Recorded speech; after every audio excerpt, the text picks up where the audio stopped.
Honorable members, I received a letter from one of your colleagues, the Honorable Andrew Esiema Amwako. Dear sir, declaration to do business with the MPP caucus.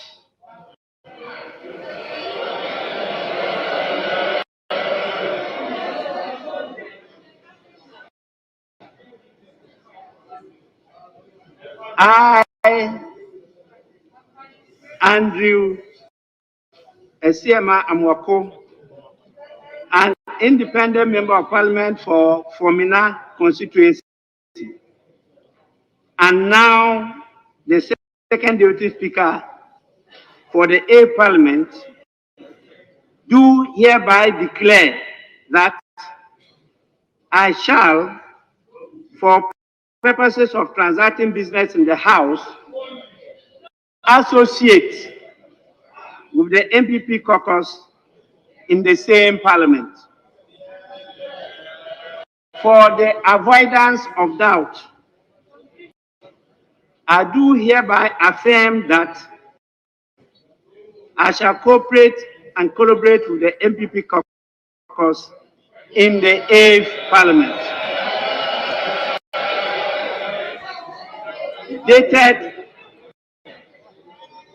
Dated this 13th day of January, dated this 13th day of January 2021. Yours faithfully.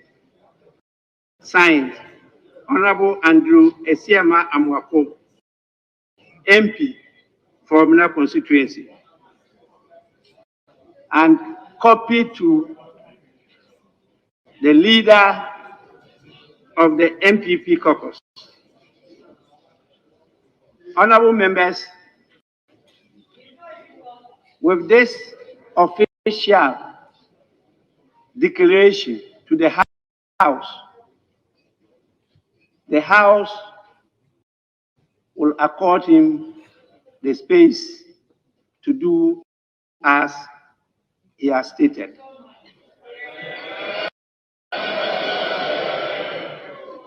Whatever he said outside was of no effect so far as the business of the House is concerned. And therefore, he had to do it officially for it to be read and captured in the Hansard. And so what we have now, you have the New Patriotic Party wing or caucus in Parliament, together with the independent member of Parliament from Formina. And they now constitute the majority group.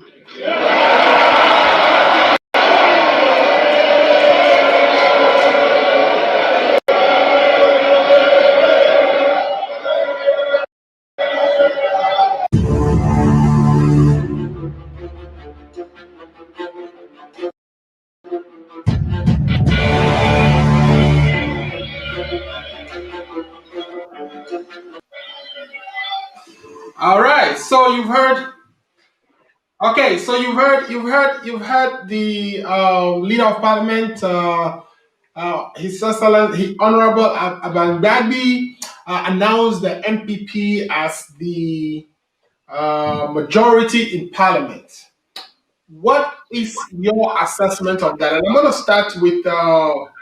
Let me start with Kwesi actually. Kwesi, what is your assessment of this? You know that the NDC is currently contesting few seats in parliament. And at this point, the two parties each have 170 137 each. And there is also the rule in Parliament that if you leave your party or if you're elected to Parliament based on a party's ticket and you decide to leave that party, you lose your seat. That was why the former MP was kicked out of Parliament, was kicked out of the seventh Parliament. So, bottling all that or taking all that together, what is your assessment of this announcement that NPP is actually the majority in Parliament? I think I think we need to put things in perspective. The Honorable, Right Honorable Aban Sumani Bagben specifically said the MPP plus the former MP made the majority group in Parliament. He didn't say the major because there's a difference between a group and a caucus. A caucus is made up of one specific political party. That is why the Right Honorable used the word group, because he cannot refer to any caucus within the confines of Parliament. The NDC is a caucus. The MPP is a caucus. The independent candidate is an independent candidate. The independent candidate and the MPP becomes the majority group. But I think, unlike the MPP, I think they might have lost focus on of what is important to the NDC, because we are not splitting heads over who is sitting on the left or the right. The Honorable Haruna Idrisu made this specifically clear a day before Friday that, listen, the NDC does not have a problem sitting on the left side, because the MPP seems to focus on the wrong things. Whilst we are focused on the number that this is not the previous parliament where they had about 60 more parliamentarians than we do. This is a parliament where they are struggling to get one independent candidate as part of their supposed majority. So we are not focusing on whether they want to claim the majority. They can put whatever name or whatever tag they want on themselves. But the reality is this parliament is not going to be a walkover parliament like it was in the 7th parliament. And I think Honorable Muntaka made this interesting analogy that Honorable Chairman Zabotu seems to be still hanged on to the fact that in the morning he went to Parliament with 169 members of Parliament. In the evening he came and there was 137. And maybe he was still thinking he still had 169 members of Parliament. He doesn't. So the quicker it gets to his head and he begins to come to reality with the fact that this is not a parliament where we used to have a Japa and Mary Dews being inflated by $800 million. And this isn't going to happen. So the moment they come to terms with the fact that this is a different parliament, and as much as a lot of people are throwing this word around that Ghanaian people voted because they wanted the MPP and the NDC to work together, I personally don't buy that. I think the Ghanaian people clearly gave the NDC a majority in both the presidential and the parliamentary. We're still waiting for the Supreme Court to give this verdict. But clearly, this was a party that had 169 members of parliament, reduced to a struggling 137, where clearly about 5 or 6 of them were won with the help of the military, pretty much to rig the Ghanaian votes, the Ghanaian people of the people that they voted for. So I think we are not really hanged on these split on about who is minority and who is majority, because we know that our numbers are important. The NDC has consistently called for the fact that we want our numbers in Parliament to reflect in the decisions in Parliament. We want it to reflect on the chairmanship of committees in Parliament, and that is what is important to us. The MPP can call themselves whatever name helps them to sleep at night. They can come to Parliament 4 a.m. from now to the end of the 8th Parliament to ensure that they sit on the right side of the speaker anytime that they want. And we are going to be sleeping in our bed, getting enough sleep to make sure that when we come to Parliament, we're able to do the work assigned by the people of Ghana, for which we were duly, the members of the MDC were duly elected into the Parliament of Ghana in the 8th Parliament. All right, you will be doing the work for the people of Ghana, for which you've been elected. Now, let me ask, Mr. Efa, you've heard Kwesi. Kwesi says they don't care. They don't care if, where you sit in Parliament. What they really care about is doing the job for which they've been elected.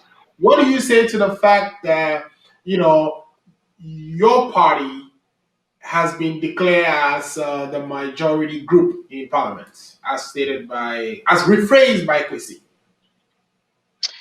Yeah, thank you. NDC, they do care. They had wished that the independent had joined them. If the independent had joined them, would they be making the same argument here? And Kwesi, there was no rigging in these elections. It is only the Supreme Court that can say that there was a particular rigging at any point in time, at any place. So until such a pronouncement is made, there was no rigging in these elections. NPP, we are focused. If we wake up at 4 a.m., we did not wake up at 4 a.m. to go and cause commotion. We wake up at 4 a.m. to go and make sure there is order, as we saw when the speaker was in the house. Compared to the other time when some people woke up early and all we saw was commotion. So let us see the differences in the two. We always want to make sure that reforms, orderliness, and things are going on as we expect. Now, at a point in time, the NDC was 100 and something, 114 or so, and we were like 107 or something. It changes, it swings, it changes, and that is the beauty of our politics. Let us pray that in 2024 your number is not going to come below 100, because today your number is 137. Now going to the substantive case, the substantive issue now. I think the speaker has ruled. The Fomena MP has joined the MPP part. So they form the majority group, whatever you want to put after majority, we now form the majority. So we're going to take it up from there. Now, what I'm expecting, again, going forward, what I'm expecting the parliament to do is to come up with some of these formula of how to work these things out. Now, Chairman Sabunsu has indicated that before the 7th parliament closed, he had hinted Haruna that it doesn't even augur well for us to have the majority takes care of all these things, and so let's work out something. You see, we pride ourselves with some of these little reforms because it helps. It helps. You see, the fact that when you are in government and therefore has control over certain things, it gives you certain advantage. We recognize that sometimes some of these things is the reason why there are so many tensions, or there's so much tension in our body politics. So over time, how do we bring in these little reforms so that we are not going to do this do or die thing? Because whether we like it or not, whether there's change of government, some people are going to be career parliamentarians. Because it's an institution of the state. It has come to stay. So how do we do that? So we have to be thinking, the legislative body has to be thinking of some of these reforms that will refine us, that will put us on the higher level, other than we come and we seem to be fighting and all of these kind of stuff. So Bagbin has ruled. It is a welcome news. At least it has brought in orderliness. Some people started to talk about premature whatever and stuff like that. Whatever is not good in there. Whatever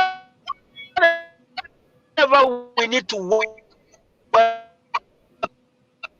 on and reform on. Put all these things in place. It is human institution. It is not always going to be perfect. But once you identify something that is not good, you work on it. And then we move on from there. Other than that, after 2024, we will come back. And maybe, just maybe, there are about 10 or 20 independent candidates. No clear majority. And then now we're going to struggle. Who goes here, who goes there, who comes here, who comes over there, So for us, we are not disturbed. We think that Parliament is going to be responsible when it comes to passing of bills as they've been in the past. And this government has been responsible enough since 2017 that anytime there is an issue with anything, we have a president who will say, okay, if this is what he's saying, let's listen to them. Let's do the reforms. Let's do this. Let's do that. There has not been any way where we have bamboozled our way through. PDS was cancelled. And the Japan is still an ongoing process. If PDS needs to be tabled, it will be tabled. If a Japan needs to be tabled, it will be tabled. If we wanted to bamboozle our way through, we would have done it in the seventh parliament. But because it is a government full of people that think of Ghanaians, that the development is for Ghana, that whatever we are doing is for Ghanaians, wherever there is any criticism of a sort that is constructive, the president said, yes, let's take a look at what they are saying. Because like we say in Akan, so we take little bits and pieces out of here, join it together, and forward we go. So it is welcome. When an issue, when a law, when the budget is brought to Parliament, it's going to be debated. What is not good in there, we take it out. What is in there is good. What is good in, we keep it, and then we move on as a country. There's a lot that we need to do, in terms of education, in terms of infrastructure, health, agric, and all that. So let us focus on how we can go to the next level and not fight. It is not a do or die thing. All right, thank you. It's not a do or die thing. Let me acknowledge a few people who are watching and some of the messages they are sending to us, and then we transition to. I know. Kwesi probably is thinking of replying to what he just said. But let's acknowledge a few people. When we get back, Kwesi, you can respond, and then also we want to transition to the petition. The petition that is has been filed by the former president John Dramani Mahama. So we have. Bright July is watching us all the way from Ketusam. Bright, thanks for watching. Tell a friend to tell a friend. Ghana Agenda is on. We have Vivian Betty is watching. Thanks, Vivian, for watching. We have Paul Delali Bisosu. Paul is watching. Paul, thank you so much for watching us. I know, right? And Spirit Recovery, Paul. Also, Rashid Santoma is watching us. Rashid, thank you for watching. We have Fafa Kudao is watching. Wahab Sadiq is watching. Wahab, thanks for watching. Tell a friend to tell a friend. Ghana Agenda is on every Sunday, and we usually are on for 1 hour. But I think we almost done with 1 hour. I'm going to play with my guests if they can stick around for a few more minutes to deal with the other issues we table for discussion before we bring the program to an end. Now, there is a few comments also that I would like to read. So the first comment is coming from Mr. Ibrahim Mohammed. Ibrahim has been one of our big supporters.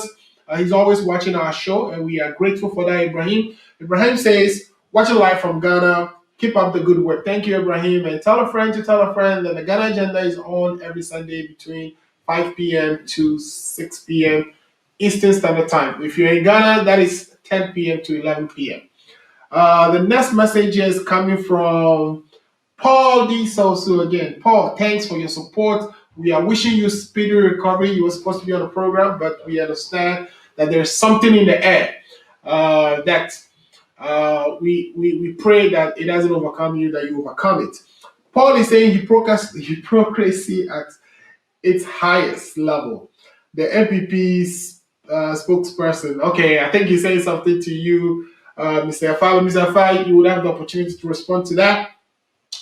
The next, again, comes from Paul. So Paul has been very active, typing, giving us feedback. We want you to submit your feedback. Please send us comments so we can read it live on air. Paul again says, good submission, Kwesi. So Paul is defending Kwesi or backing Kwesi and questioning the submissions that are coming from Mr. Afai, who's representing the MPP. So Mr. Afai, do you want to, let me do this. Before I bring you to respond, right? I need to go and get some money for Akko Radio. So let's get some money for Akko Radio. When we come back, you can respond to it. Hey, this is your girl coming all the way from the US of A, yeah, baby, aka Yavantam. And me feel a bows in pan and to see one bridge with your money how Ghana mat other romantic. What's me sending provisions? As I sutra credit, Emma Ebusia Phone and the form one Ghana. And one is a www.ghanamat.com. And the say boy. A sharp connection. www.ghanamat.com. Let's try provisions in the credit. Na really I have her numbers na mo screen aseno. Ghanamat ye crano. All right. Okay, so we also have Mr. Collins Boahini, Kenya, watching. We have Olivia Amaseji also watching us, and Seth Evans. Seth Evans is watching us as well. Guys, big thank to all of you for watching. We want your comments to our panel so that I can provide answers if you have any questions. So, Mr. Efab, you've heard a few comments directed to you. Please quickly respond to that, and then we will go to the video where the lawyers representing the president, the former president, were in court presenting their petition, their request for an amendment. So let's get your response to what has been directed to you. Yeah, to Paul. Yeah, to the guy that's a good show. Yeah, a good job. And then to Paul, I would say that yes, I agree that Kwesi is doing a great job. If Paul were to be here, we would be fighting by now. So I wish him speedy recovery so that he will come on for us to do some box on. That's all I have to say. Okay, thanks for saying that. Mr. Bosilinga, thanks for watching and supporting. Bosilinga is one of our presenters in the ACO family. We are grateful for him watching and supporting and sending us comments. Bosilinga says, going to Parliament House just to sit on majority side is completely lame. Of course it's lame, right? Do you have anything to say before we transition to the courts? I think my brother made a comment, and I think for some strange reason the MPP seems to think it's made up of all angels, and sometimes I can't fathom that where they get that idea from, because orderly people do not conspire to steal ballot papers, right? People that are orderly, they do not conspire to steal ballot papers. So if that's what they mean by being an orderly party, then all the best, and keep on being that orderly. And maybe in the next parliament, you'll be lucky to have 50 parliamentarians in parliament. Because I think, and I do agree with him that as a people and as a country, we need to ensure that Parliament does its best work, and that's what the NDC is going to ensure, to make sure that Parliament does its best work. He made a statement about the fact that the president is one that listens to both sides, and he's the one that takes constructive criticism. And you and I both know that is pulling it out of thin air, because there have been instances where the last Parliament, the 7th Parliament, which has been acclaimed to have passed the highest number of bills. For me, I think it's because the government made Parliament a rubber stamp like organization. In instances, we saw Parliament giving 24 hours to go through a whole draft of agreement to pass them. We need 24 hours. I'm sure if you gave a kindergarten class that amount of work to do, I'm sure they would have passed more bills in Parliament than probably the 7th Parliament did. We need Parliament to do a thorough job. We don't need a president and its government bringing documents to Parliament and giving Parliament 12 hours and 24 hours to go through it, which doesn't ensure that Parliament does its job and its oversight responsibility of the executive. So unfortunately, they wouldn't be able to do that in this Parliament. So good luck with them, and hopefully they keep dreaming about all these whatever ways they are trying to dream of, to be able to find and be able to put other things across. But I'm sure that the good people of Ghana are looking forward to the fact that the NDC, just like in the 7th Parliament, in the 8th Parliament, will ensure that everything that comes through Parliament has the good of the Ghanaian people at heart.